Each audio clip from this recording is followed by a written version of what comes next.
Bloomberg Audio Studios. Podcasts, radio, news. We want to welcome our global audience across Bloomberg radio and television. OpenAI has released GPT-5, its most advanced model yet. The company says it offers key improvements in major areas like reliability, accuracy, and is the strongest generative AI model yet in coding and writing and health.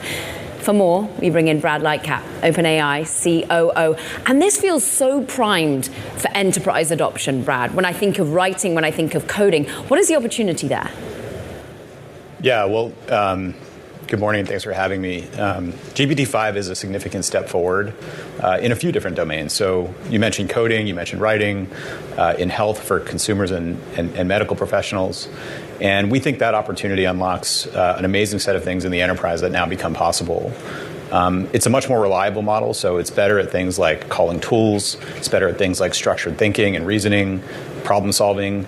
And what we see in the enterprise is when you make these core capabilities better, the number of use cases enterprises can adopt these models for increases. And so coding being significant, it really is the language of computers, and that was a significant area of demand for us when we were talking to customers about what they wanted in this model. I mean, PhD level is what many are calling it, well, what Sam is calling it, and I'm sure yourself. What's interesting is when you've got 700 million weekly users of ChatGPT, how much is that a funnel, a read across into enterprise? How much you get the inbound, because ultimately the people in the workforce are already using it? Well, really early on when we launched ChatGPT, what we found is, I think, a mere number of months after we launched it, I think something like 92% of the Fortune 500 were actively using ChatGPT, or people at 92% of the Fortune 500 were actively using it.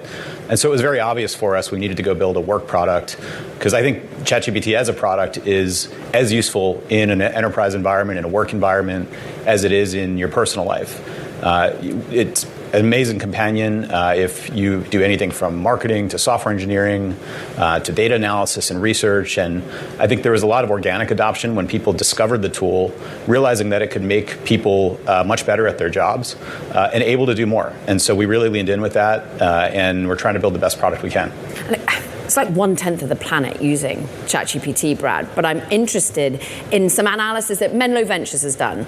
They've analyzed the LLM market, particularly in the enterprise space, and they've just tried to push back saying, look, you lost market share. OpenAI went from 50% in the enterprise market share down to 25%, and funnily enough, the company that they back, which is Anthropic, took the lead.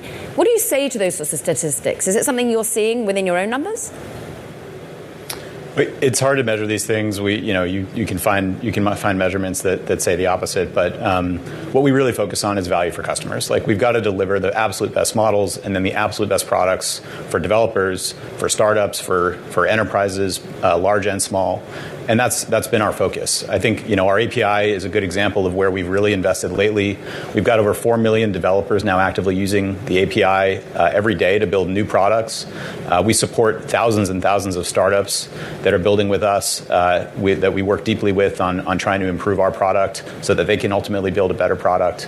And in the enterprise, I think the demand that we see there is really unabated. We grew ChatGPT enterprise seats from 3 million seats to 5 million seats in a matter of 2 months. And so that growth is accelerating, and we're just starting to scratch the surface, I think, on the impact that we can have both for developers and for enterprises. So we see it as a long game, and we're here to just do our best for customers. For that, boy, do you need infrastructure.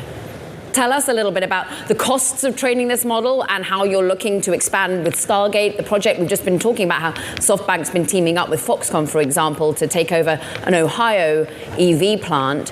How is that continuing to meet your demands or not meet them, as the case may be?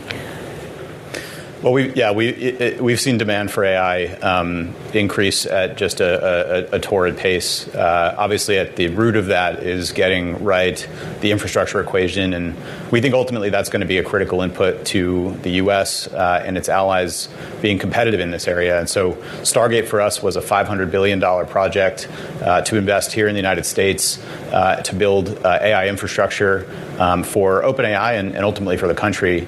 We're working with a lot of great partners on that project and hope to bring in more. And I think that's just the beginning. We're going to continue to invest aggressively. We've always found ourselves somewhat on the wrong side of the demand curve for AI, despite the significant investment to date. And so for as long as we see demand, we're going to continue to invest aggressively. AI is interesting in that the more you invest and the more you make it available, the more you make it cost approachable for enterprises and for consumers, the more people want to use it. Yeah. So it's an amazing trend, and we'll continue to invest behind it.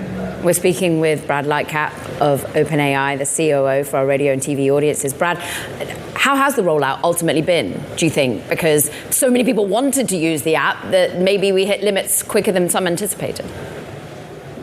Well, we're trying our best to keep up with demand, serving infrastructure at scale at 700 million users and then millions of developers and many, many billions of tokens per minute that we process is not for the faint of heart.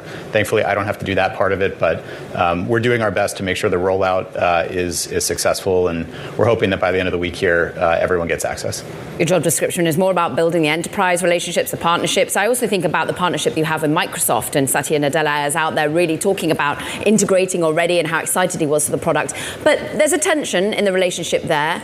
I'm interested in what you think the progress being made. Sam Altman was on Networks talking about progress being made with the relationship going forward with Microsoft. Can you give us a timeline about when you think a deal will be done and the future of how they interact with your product, and more broadly, how much ownership they continue to have in the business as a for-profit one? Yeah, well, we feel really positive about the relationship with Microsoft, and they've been a great partner throughout the history of OpenAI. They've been with us from the beginning, really, since before ChatGPT.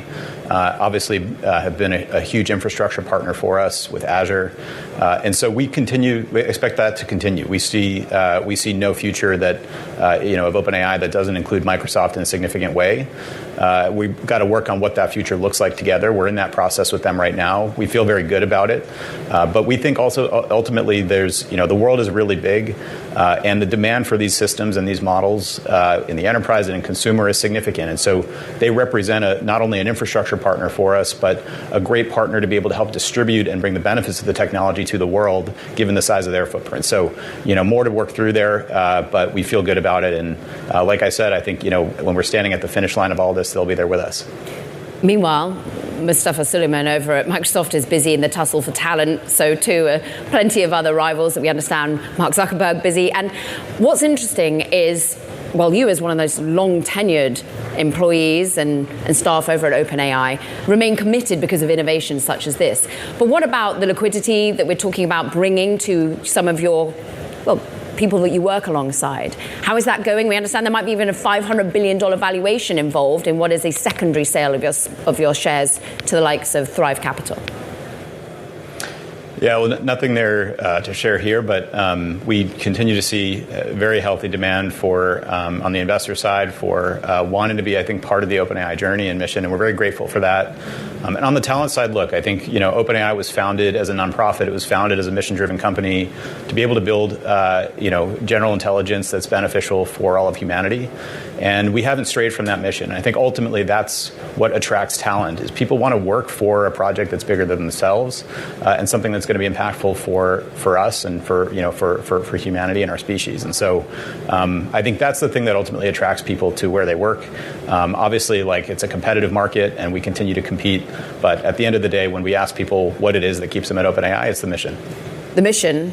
At the moment, you've got something that's generally intelligent. But it's not artificial general intelligence, Brad. When do you get there, briefly? I've sworn off making predictions in AI. It's too hard. The curves are too steep. But I think, we feel really good about the rate of progress. GPT-5 is a great representation of how we start to make progress on little things. Things like, for example, being able to have the model dynamically reason and decide how much it wants to think about the problem that you ask it to solve.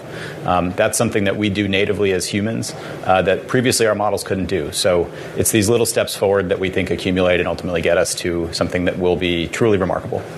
Brad Lightcap, talking about the latest GPT-5. We thank you so much, COO of OpenAI.